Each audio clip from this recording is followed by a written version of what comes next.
that's it. You've gone too far the other way. Like us doing a podcast and having a chat is one thing, but like I don't know.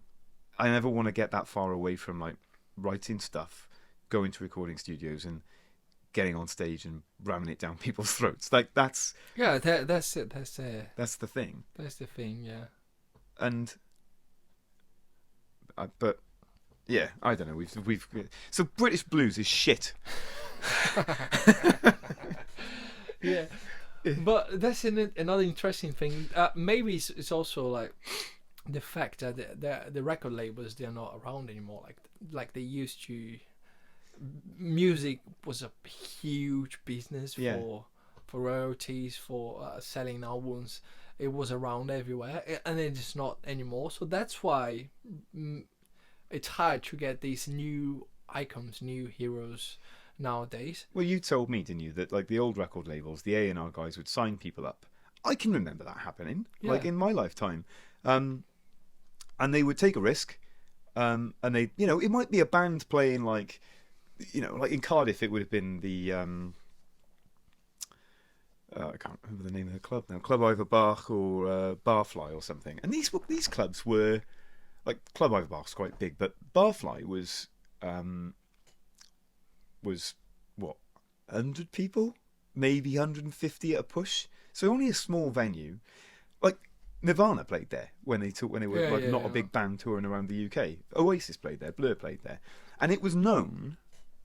Because I was in Freak Unique in those days at like 20, something like that.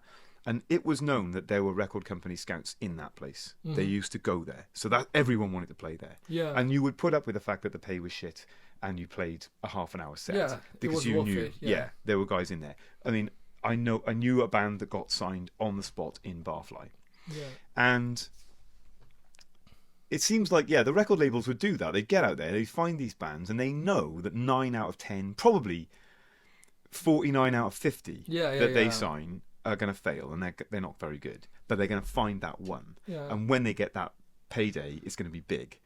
But then Napster happened, and the payday wasn't that big anymore, so they can't afford to go out there signing 49 shit bands to find one good band, and that means that the A&R people have become more risk averse. So unless something sounds like something they've already heard that's been successful, then they're not going to sign it. And that then means that you're not hearing new music. You're not hearing new sounds.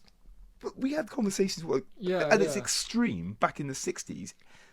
You think about like just what the Beatles on their own did. Like from like when was the first 62? 62, yeah. To 68 or 9? I think it's 70 is when they... 69 is Abbey Road. And look at that, look what happened. And in the course of that band doing things, Eric Clapton went from playing blues in the Blues Breakers to playing Cream, which was a new form of music. Yeah, and Led Zeppelin. Then you had Led Zeppelin, Deep Purple, and then all the stuff that was going on in America, like what happened with hip-hop and everything like that. It raced forward. But if you're not... The one common thing about all those other eras was record companies had the money to invest and back something and see what will happen. It might fail, but it might be a cultural revolution and become the really next big thing. Yeah. But then if they're not doing that, then that means that the music that you're listening to is not that diverse, is it? I'm not hearing something like brand new that slaps me in the face. And like is it a secret? I don't know whether we can say, but we've written and recorded a load of new stuff. Yeah. And it is different. I've not heard anything that sounds like it, and that's going to be a massive challenge because I believe that there are people who listen to music the way that you listen to it and I listen to it out there, and I know they will get it. Because we put those things in there for them to get. We wrote it that way. But to get to those people, we either release it ourselves, which is very probable that we'll do that, or because I think trying to convince a record company A&R guy who is it's hard, isn't risk averse, how are you going to try and tell him that this will be good? But they should have the those guys, those A&R guys in the record labels in the 60s, 70s, 80s, 90s, they were responsible for finding all that amazing music that we listen to. Yeah, but it was marketable, wasn't it? So they were making money out of that. Yeah. But nowadays it's becoming harder, I think, for them. Like putting in context, because if you have an artist that sold 40 million albums, it's a big revenue that you have. But we're not selling albums anymore, and then Spotify doesn't pay that much in royalty. So it's like, how can you make money out of... That's a good question. How are they actually making money? Because even if you've got somebody who's got billions of streams on Spotify, that's nowhere near like the same as selling 20 million records, is it? It can't be. Yeah. They probably, I don't know, they're probably like signing... they're also managers, like management, because that's another thing that it's been a bit annoying about live music nowadays. Like, as big bands like the Chili Peppers, for example, they're not, or Bruce Springsteen, they're not selling albums anymore. So the only way they can make big money is charging really expensive tickets. So you need to pay 200 quid, 400 quid to watch a gig nowadays, because... And I don't under... Well, obviously there are a lot of people who have got that kind of expendable income, but sold out, yeah. But at the same time, it's not that popular anymore. They don't tour in Africa or like all over the world like they did back in the days, because it was to sell albums. Yeah, that's it, isn't it?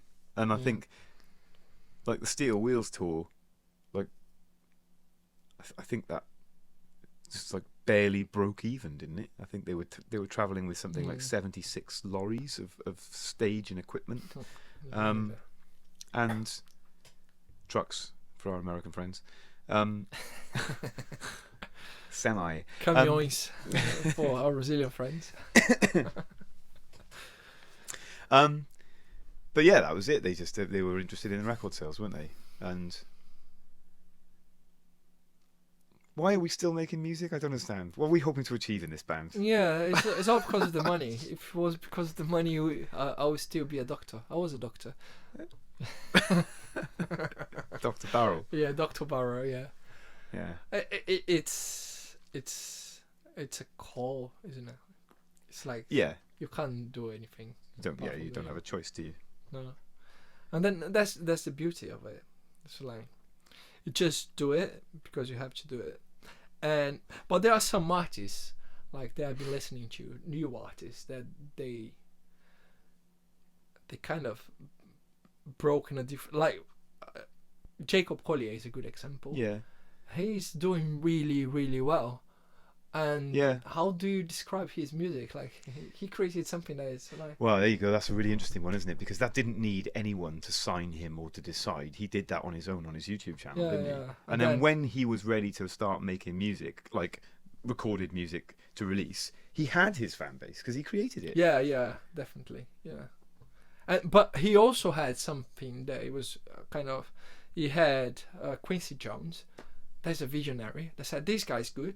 So it was like the A&R from record labels did in the 70s, and people believed them.